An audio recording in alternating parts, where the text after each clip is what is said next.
Hello बहन, क्या हाल है। तो फोटो इन हायर प्लांट का लेक्चर नंबर 4 होने जा रहा है। देख लो, एनसीईआरटी हाईलाइट सीरीज स्टार्ट हो चुका है। तो ये आज का मोटिवेशन था। तो जैसा कि आप ही मैं वीडियो डायरेक्ट ले जा रहा हूँ। जैसा कि बच्चों मैंने ये पढ़ा दिया था कि हाई इंटेंसिटी की ज़रूरत होती है। ये सारी चीज़ मैंने बोला था कि जब 8 CO2 फिल्ट्रेशन होता है तो 5 ATP की ज़रूरत होती है, 2 NADPH2 की ज़रूरत होती है और 8 साइकिल चलता है तो ग्लूकोज का पूरा मॉलिक्यूल नहीं बनता, G/6 बनता है। कितना बनता है? G/6 बनता है। लेकिन अगर वही चीज़ 6 बार साइकिल चले तो हमारा 6 पंचे 30 ATP बनता है, 6 दूनी 12 NADPH2 बनता है और एक हमारा पूरा ग्लूकोज मॉलिक्यूल। तो क्वेश्चन ये पूछा जाता है कि जब हमारा ग्लूकोज का एक मॉलिक्यूल बनता है तो कितनी बार साइकिल चलती है? 6 बार साइकिल चलती है। और कितने ATP मिलते हैं? 30 ATP मिलते हैं। और कितने NADPH2 मिलते हैं? और 12 NADPH2 मिलते हैं। देखो नोट, C3 की तुलना में इन्हें हम 12 एक्स्ट्रा ATP देते हैं। C3 की तुलना में हमें कितना ATP देना पड़ता है एक्स्ट्रा? इन्हें 12 ATP। कितना देना पड़ता है? 12 ATP। ठीक है। C4 प्लांट की एनाटॉमी वृत्त होती है या ट्रेंड एनाटॉमी, मतलब ये एक स्पेशल एनाटॉमी होता है। ट्रेंड एनाटॉमी मतलब स्पेशल एनाटॉमी। फोटो रेस्पायरेशन एक नया टॉपिक स्टार्ट हो चुका है और ये इस लेक्चर में खत्म हो जाएगा। ठीक है। Mainly present in reported in डाइटॉट। फोटो रेस्पायरेशन कहाँ पे पाया जाता है? डाइटॉट। और डाइटॉट किस प्लांट में होता है? C3 प्लांट में। It is due to dual nature और रिवेस्टो। डुअल नेचर मैंने बोला था, जब हमारा C3 प्लांट मैंने पढ़ा रहा था तो वो रिवेस्टो हमारा दो तरह से वर्क करता है, एक कार्बोजिलेट एक ऑक्सीजनेट। रिवेस्टो शो मोर एफिनिटी, उसकी बहुत ज़्यादा चाहत होती है टूवर्ड्स डी CO2, बट कभी कभी CO2 की कमी होने की वजह से ऑक्सीजन की रेशियो ज़्यादा हो जाती है या बराबर हो सकती है। तो कभी कभी O2 ज़्यादा हो जाता है, CO2 कम हो जाता है, तो उस समय जो रिवेस्टो होता है वो ऑक्सीजनेट की तरह वर्क करता है। और कभी कभी CO2 ज़्यादा हो जाता है, O2 कम हो जाता है, तो हमारा कार्बोजिलेट की तरह वर्क करता है। Rubisco start to behaviour as oxygenase. ठीक है, जब O2 ज़्यादा है। अब RuBp प्लस O2 कौन सा एंजाइम? रिवेस्टो। ठीक है। RuBp प्लस O2 जब ऑक्सीजनेट की तरह वर्तेगा PGA फॉस्फोडिलाइसिलिक एसिड, PGA फॉस्फोडिलाइसिलिक एसिड और फास्फोडिलाइटोलेट की तरह वर्तेगा। अब सुनो, यहाँ पे वही चीज़ होता है। तो PGA, अब PGA कहाँ होता है? केल्विन साइकिल में चलता है और ग्लूकोज मतलब G/12 पार्ट बनता है, G/12 पार्ट बनता है और सोडा प्रोडक्शन यहाँ से होता है। ठीक है। तो जब कार्बोजिलेट की तरह वर्क करता है, लेकिन जब हमारा ऑक्सीजनेट की तरह वर्क करेगा तो O2 ले लेगा और CO2 रिमूव कर देगा। तो हमारा फोटो रेस्पायरेशन की तरह वर्क करता है। ठीक है। 2 कार्बन से क्लोरोप्लास्ट एक बनता है, क्लोरोप्लास्ट आता है, फिर परऑक्सीसोम होता है, फिर माइटोकॉन्ड्रिया। अगर नहीं याद हो तो हमारा परऑक्सीसोम P मतलब परऑक्सीसोम, C मतलब क्लोरोप्लास्ट, M मतलब माइटोकॉन्ड्रिया, तो PCM। अब सुनो, फोटो रेस्पायरेशन में प्लांट तो लाइट प्रेजेंट में O2 लेकर CO2 गैस रिलीज कर दिया। लाइट के प्रेजेंट में O2 ले लिया और CO2 रिलीज कर दिया, इसलिए फिर रेस्पायरेशन बोलते हैं। और लाइट के प्रेजेंट में इसलिए फोटो रेस्पायरेशन बोलते हैं। Photo respiration is a best full cycle, क्योंकि ये खाना बना ही नहीं रहा तो भाई जाहिर सी बात है बेस्ट फुल साइकिल होता है, because there is a no production of sugar. और ATP NADPH2 ले लेता है, बल्कि ऐसी मिलिट्री पावर यूज कर लेता है। इसलिए photo respiration of the biological role अब तक अननोन है। जो फोटो रेस्पायरेशन होता है अभी तक अननोन है। बायोलॉजिकल रोल इसका कुछ मालूम नहीं पड़ पाया है। और फोटो रेस्पायरेशन C2 साइकिल में फोटोग्लाइकोलेट में होता है। अच्छा होता है काफ़ी, अभी आज मालूम पड़े। अब सुनो, C4 प्लांट में फोटो रेस्पायरेशन नहीं होता, इसमें ट्रेंड एनाटॉमी मिलती है, मतलब एक स्पेशल टाइप एनाटॉमी होता है। फोटो रेस्पायरेशन तो रोकने के लिए केल्विन साइकिल ने का प्लेस चेंज कर दिया था। जाहिर सी बात है, बंडल सीट सेल ला दिया था और मेसोफिल ऊपर कर दिया था। C4 प्लांट में CO2 कंसंट्रेशन मैकेनिज्म पाई जाती है, जिसमें पेप इज अवेलेबल, पेप तेज हेल्प चलता है। ठीक है। मीजोफिल में C4 प्लांट की प्रोडक्टिविटी बेटर हो जाती है, that can face high light intensity and high temperature. उसकी प्रोडक्टिविटी अच्छी हो जाती है और जिससे कि अच्छी लाइट इंटेंसिटी और हाई टेम्परेचर की ज़रूरत पड़ती है। ठीक है, अब सेमी ऑस्मोटिक हाइपोथेसिस क्या है ये बता रहा हूँ। इसे बोलते हैं also known as ETS। ETS क्या होता है, तुम रेस्पायरेशन में पढ़ोगे, इलेक्ट्रॉन ट्रांसपोर्ट सिस्टम। क्या होता है, इलेक्ट्रॉन ट्रांसपोर्ट सिस्टम। ठीक है, इस it is explain formation of ATP। यहीं से हमारा ATP बना था ड्यूरिंग ETS या ड्यूरिंग साइकिल चले। ये तो रट्टा मार जाना चला है, इसलिए तुम रट्टा ना मारो, तुम समझो। हमें सेमी ऑस्मोसिस दो प्लेस पर पढ़ने तो मिलेगी, सेमी ऑस्मोसिस दो प्लेस पर पढ़ने पड़ेगी। एक इंट्रोलोरोप्लास्ट में जब पढ़ने मिलेगी तो फोटोसिंथेसिस पढ़ना पड़ेगा, फोटो फास्फोराइलेशन, और माइटोकॉन्ड्रिया में मिलेगी। माइटोकॉन्ड्रिया में कहाँ, रेस्पायरेशन में होता है, रेस्पायरेशन में होता है ETS चलता है माइटोकॉन्ड्रिया में, और माइटोकॉन्ड्रिया में ETS चलता है तो वो रेस्पायरेशन में चलता है। ठीक है, during photosynthesis it is known as the photophosphorylation, क्योंकि लाइट में बना है फूड, इसलिए फोटोफॉस्फोराइलेशन।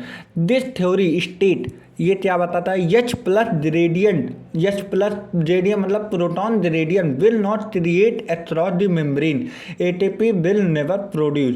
मतलब इतना कहने का मतलब ये थ्योरी से जो प्रोटॉन ग्रेडियंट होता है उसे क्रिएट नहीं किया जाता है, और बल्कि उससे अक्रॉस द मेम्ब्रेन से नहीं प्रोड्यूस किया जा सकता है, ना ही बनाया जा सकता है, ना ही उससे ATP प्रोड्यूस किया जा सकता है। This theory based on proton gradient. मतलब हम बोल सकते हैं कि जो हमारा ये थ्योरी है, कौन सी थ्योरी भाई, ये भी बताओ कौन सी थ्योरी पढ़ रहे हो। सेमी ऑस्मोसिस हाइपोथेसिस, ये किस पे बेस्ड है, प्रोटॉन ग्रेडियंट में। ठीक है, H plus gradient is maintain by 3 step splitting of water in a lumen of thylakoid membrane. जो वाटर की स्प्लिटिंग होती है ये थैलेटॉइड मेम्ब्रेन पे होती है, और ATP इंक्रीज ल्यूमन, और इसी वजह से ATP इंक्रीज हो जाती है ल्यूमन। देख, ये थैलेटॉइड मेम्ब्रेन है, ठीक है, थैलेटॉइड मेम्ब्रेन, यहाँ पे H प्लस प्रोटॉन ज़्यादा है, ठीक है, और यहाँ पे हमारा क्या है, PS सेकेंड, और यहाँ पे हमारा क्या है, PS फर्स्ट, हमारी इसका वर्थ ही नहीं है, और यहाँ पे P2 है, प्लास्टोट्यूरॉन। ये थैलेटॉइड मेम्ब्रेन है, ठीक है। अब ये जब हमारा रेज आएगा तो ये इलेक्ट्रॉन एक्साइट करते P2 तो देता है, ये इलेक्ट्रॉन एक्सेप्टर है, ठीक है, इलेक्ट्रॉन एक्सेप्टर है। लेकिन इलेक्ट्रॉन एक्सेप्टर है, पॉइंट ये है कि ये जो हम इसका जो प्राइमरी वर्क है, प्लास्टोट्यूरॉन का प्राइमरी वर्क क्या है, प्रोटॉन तो बाहर से अंदर मतलब कहाँ, ल्यूमन में भेजना। प्रोटॉन कहाँ जा, प्रोटॉन तो ल्यूमन में भेजती है, प्रोटॉन तो ल्यूमन में भेजती है, और उसी द्वारा जब भेजती है तभी ही PS सेकेंड बोलता है कि भैया जब तुम प्रोटॉन H प्लस प्रोटॉन बाहर से अंदर ले आ रहे हो ल्यूमन साइड में, तो मेरा एक इलेक्ट्रॉन यहाँ से द्वारा यहाँ पे पहुँचा दो। कहाँ, हमारा यहाँ पे साइटोक्रोम है, ठीक है, साइटोक्रोम पे पहुँचा दिया जाए। तो बोलता है ठीक है, जब मैं प्रोटॉन ला ही रहा हूँ तो तुम्हारा एक इलेक्ट्रॉन पहुँचा दे रहा हूँ। तो उसका प्राइमरी वर्क क्या है, प्रोटॉन तो पहुँचाना है, और सेकेंडरी वर्क क्या है, इलेक्ट्रॉन तो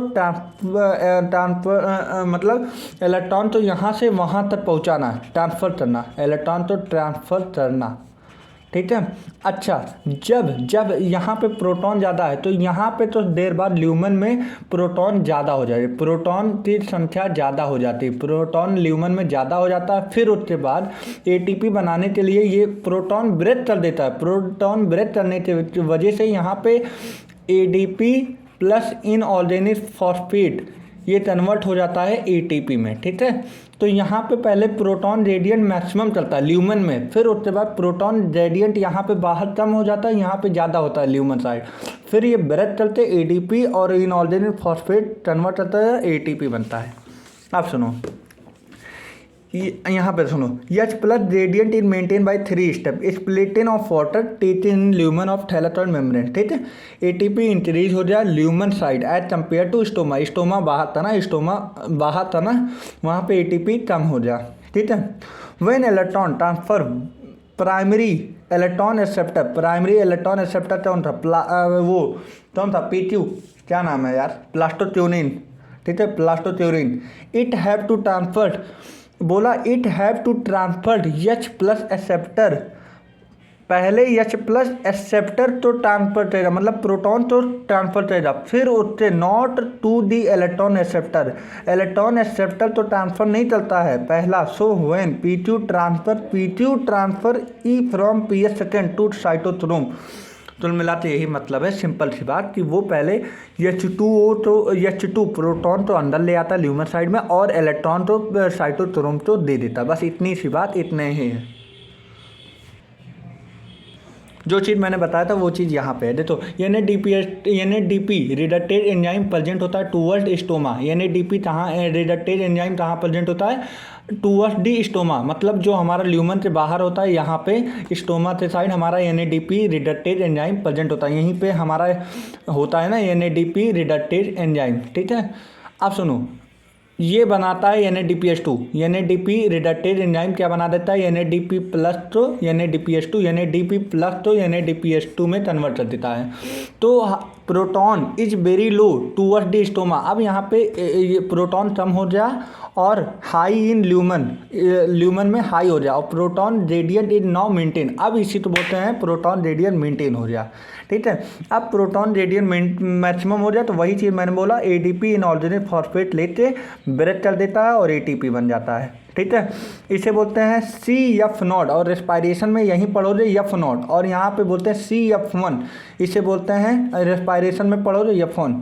ठीक है, इसे बोलते हैं इंटीग्रल प्रोटीन या H प्लस चैनल। CF0 बोलते हैं H प्लस चैनल, CF0 बोलते हैं, और CF1 पार्टिकल पेरिफेरल प्रोटीन, मतलब ATP सिंथेस एंजाइम यहीं पे प्रेजेंट होता है। ATP सिंथेस एंजाइम कहाँ प्रेजेंट होता है? CF1।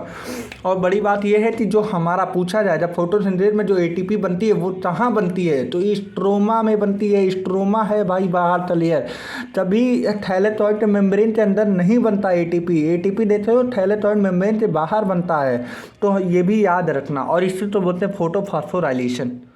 देखो ये NCERT का एक चार्ट दिया हो रहा, अभी मैंने उस पर भी दिखाऊंगा।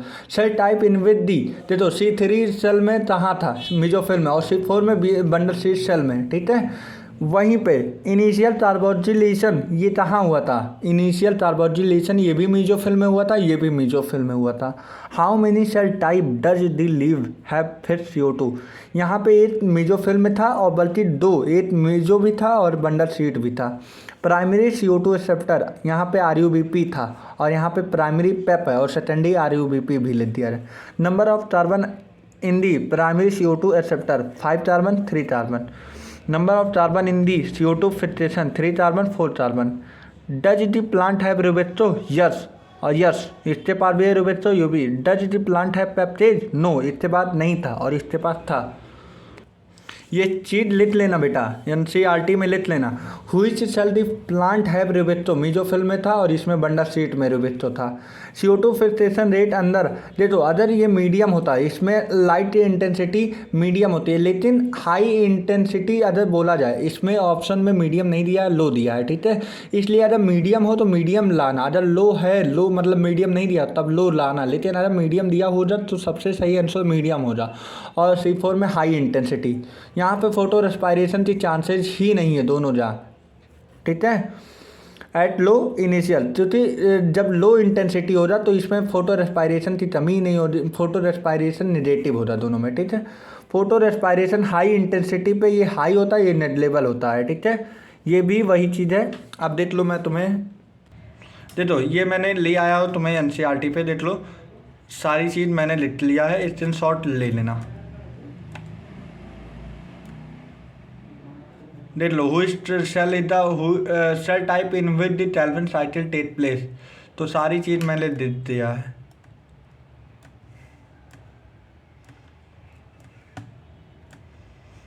देखो बेटा, सारी चीज़ बनाने में मेहनत लगती है, इसलिए तुम इस मेहनत को मेरा तभी बदल सकते हो जब तुम नीट का सिलेक्शन ले आओ, उस दिन मेरा मेहनत बदल जाएगा बेटा। देख लो, इतना स्क्रीनशॉट ले लो, 1 2 3।